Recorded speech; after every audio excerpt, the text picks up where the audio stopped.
So we've talked about rebound, we've talked about control. So then the next thing is motion. You know, a lot of people will say things to me like this. They'll say like, how do you move your hand so fast? And is it magic? Basically, there's a way to do this. So if you see me going from slow to fast like this, let's just say take some double strokes. You know, getting faster and faster, faster and faster. I mean, like, how do I do that? It's all about motion. Because what I'm actually doing is I'm actually taking those two strokes, and as I use my wrist twice for each one. 1, 2, 1, 2, 1, 2, 1, 2, 1, 2, 1, 2, 1, 2, 1, 2. But as we get faster, my wrist cannot move twice for each stroke. So I actually start getting 2 strokes for the price of 1, or 2 strokes for each wrist motion. So I have now, instead of 1, 2, I'm doing 1 stroke, but I'm getting 2 notes. See how that works? That is so important. Because again, it's always about finding the easiest way to do stuff. So you're going to have to start out that way. I mean, the first thing is just get the concept first. You might not have the metronome on, you just have to sort of sit there and be like, okay, I've got my regular nice fat beautiful rebound stroke, and I keep the motion the same, and I try to get those 2 notes. In the beginning, it's going to be sort of weird. You're not going to be able to control it. Focus on your fingers and your fulcrum. Focus on, when you do this, you're going to feel it sort of like in your fingers. That's where the support comes from that allows you to get 2 really nice sounding notes. If you do this, and a lot of people are going to do this, I know you might be one of them, you're going to sort of be like this. You know, you're going to be like, ugh, and why can't I get it? And you're going to take all your fingers off the stick, and it's a short-term solution. You might once in a while get a decent sounding double, but you're never going to get the nice clean sound that you're looking for. So you got to make sure your fingers are on the stick. You got to make sure you feel it in your middle finger, really, and then your other fingers are wrapped around the stick. That's the easiest way to start. It's not the ultimate way I want you to practice it though, but it's just a way to get started. The main thing is I'm keeping that wrist motion the same. Now, you know, like anything else, you can eventually put the metronome on and you can try that out. That kind of thing, maybe 4 on a hand, 8 on a hand. But once you get that, there's a much more efficient way to practice this. So this is another, you know, and again, in my system, in my recommended system, it's all about a very, very simple way to practice everything. Here we're just going to do another singles doubles exercise, only this time we're getting those 2 notes per 1 wrist motion.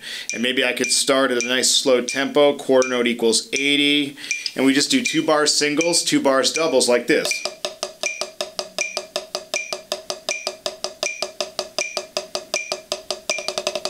Keep that motion the same. Make sure you breathe when you play. It's supposed to be easy. So you're working through this.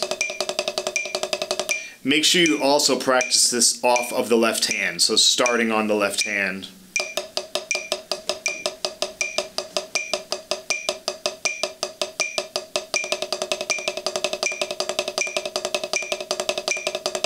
See that? Now what you can do is you'll be working on this, and you know, I'm going to increase the speed just a little bit here to show you. So right now I'm at 115. What you can do is you can sort of keep cutting it in half. So you would start with 2 bars of each. You start with 2, 2, then 1 bar of each, 1 bar of each,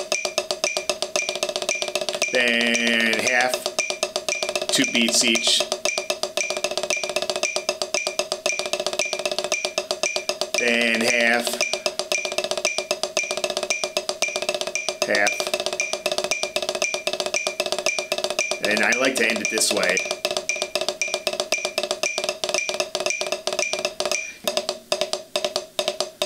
You're really just doing that one double stroke.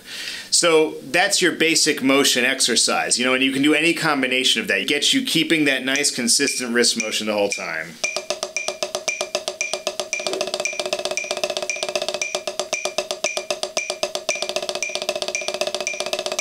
Okay, and then, you know, what happens is when we get faster, it's not really a big deal because we've got that motion. All I'm doing is this.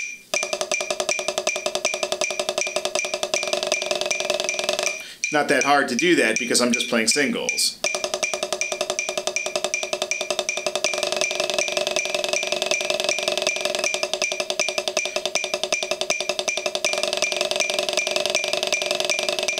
I don't mind pushing myself just a little bit right up to that sort of edge. You know, that's fine. So yeah, that's your basic, you know, motion. It's just something that you have to master. If you want to do dynamic fills, it's not magic. It's actually easy. Okay, so, you know, you have your basic motion exercises, your singles and your doubles, and then one of the methods that I like to use when I'm practicing to really clean up those doubles is I like to overcompensate. So what that means is that instead of practicing doubles, I'm actually going to go ahead and practice triples. And if you think about what I said before about having those fingers on the stick and really feeling that in your middle finger, having that extra layer of support there to get those doubles clean, what happens is working on the triples really builds that. So you would do it the same way. You could start out by just getting triples, getting threes.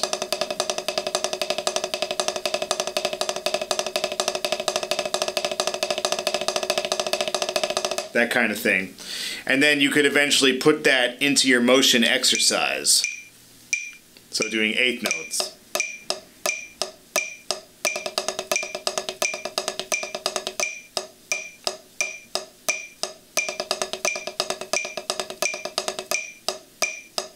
Easy enough. And then of course, like anything else, you just do it faster and faster.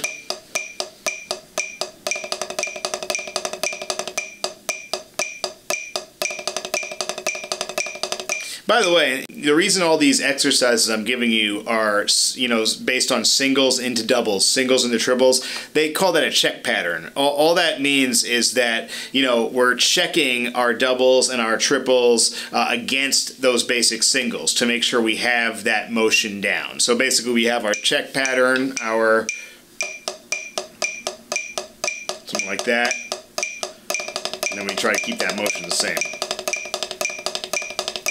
Alright, the last thing you can do if you really get into overcompensating and you're practicing is you can go back and you can go ahead and do fours. I mean, fours are, you know, even, you know, more challenging than threes.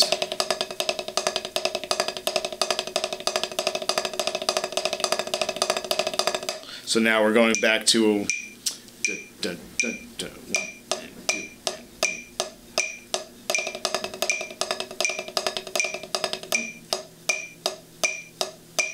once again, you kind of get that going, you speed it up.